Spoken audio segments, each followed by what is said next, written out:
Let's clear something up right now. You cannot claim your university fees back on your tax return. I know, half of you just felt your heart drop. But stay with me, because here's the part nobody tells you. While everyone is chasing the one thing they can't claim, most students are walking straight past hundreds, sometimes thousands of dollars they're fully entitled to. Tax taken out of their casual job, super sitting in an account they forgot they had, deductions they never knew existed. And the timing of this could not be more important, because the financial year ends on the 30th of June, just a couple of weeks away. So here's exactly what we'll cover today. 1. Whether you even count as a resident for tax. 2. The tax-free threshold and the refund most students completely miss. 3. The two-job trap that catches people out every year. 4. Exactly what you can claim. 5. What you can't. 6. The truth about your degree. And 7. The superannuation you can take with you when you leave the country. Quick note before we dive in. Everything here is general information to help you understand how the system works.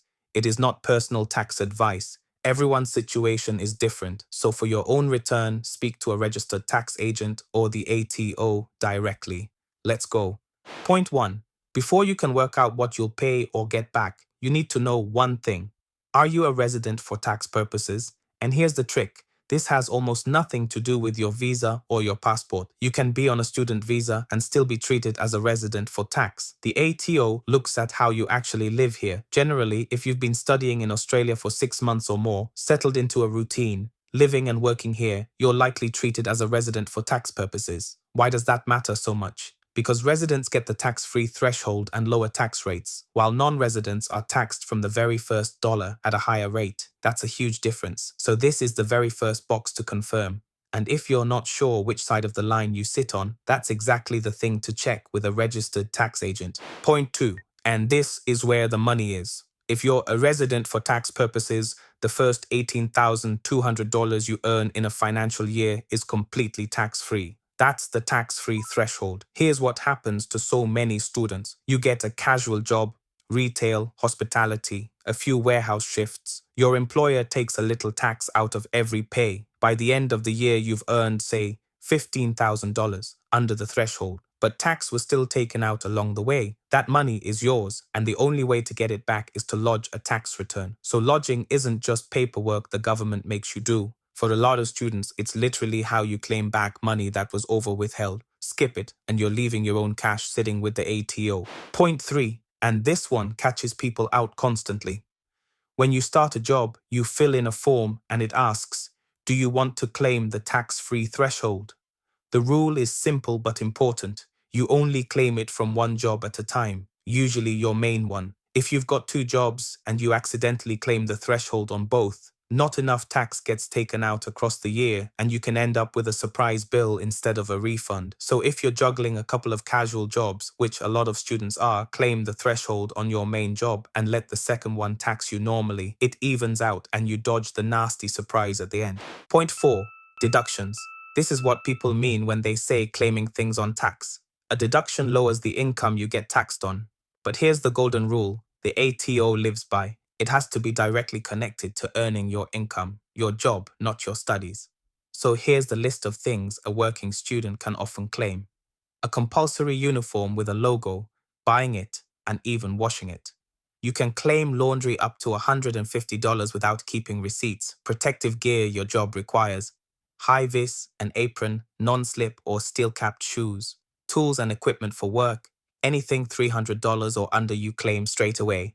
Over that, you claim it bit by bit, over time. The work-related slice of your phone and internet, if you take work calls or check rosters on your own phone.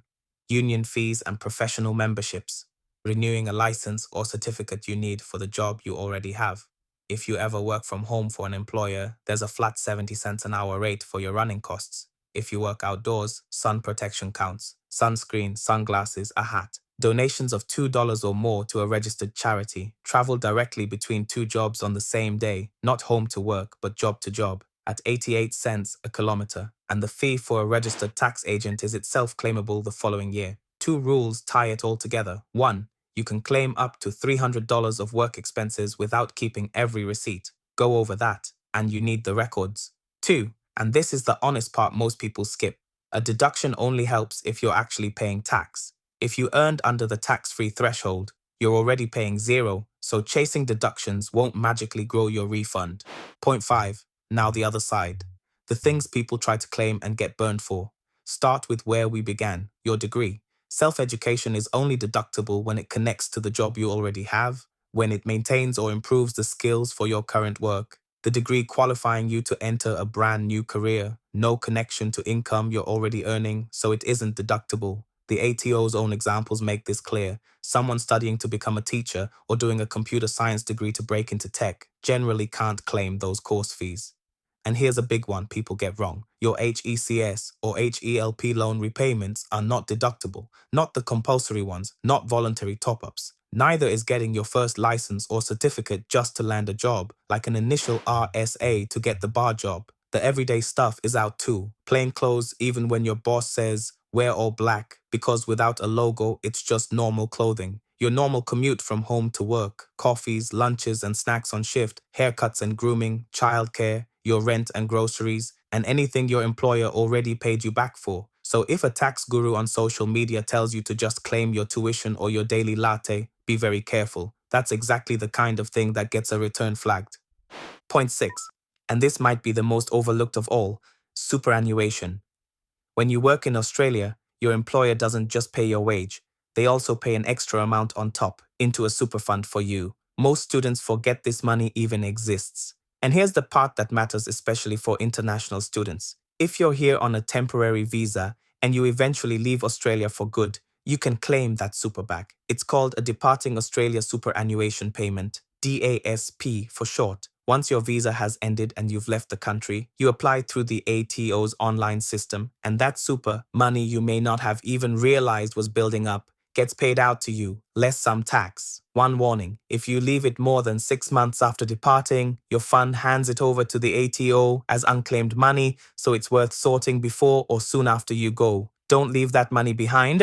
So let's bring it back to the calendar. Before the 30th of June, get your records together, pay slips, receipts, your super fund details, and if you do have work-related costs to cover and you're actually paying tax, that's the window. After the 30th of June, that's when you lodge. If you're doing it yourself, the deadline is the 31st of October. Going through a registered tax agent can give you more time, and their fee is itself deductible the following year. Either way, keep it simple. A folder on your phone for every payslip and receipt.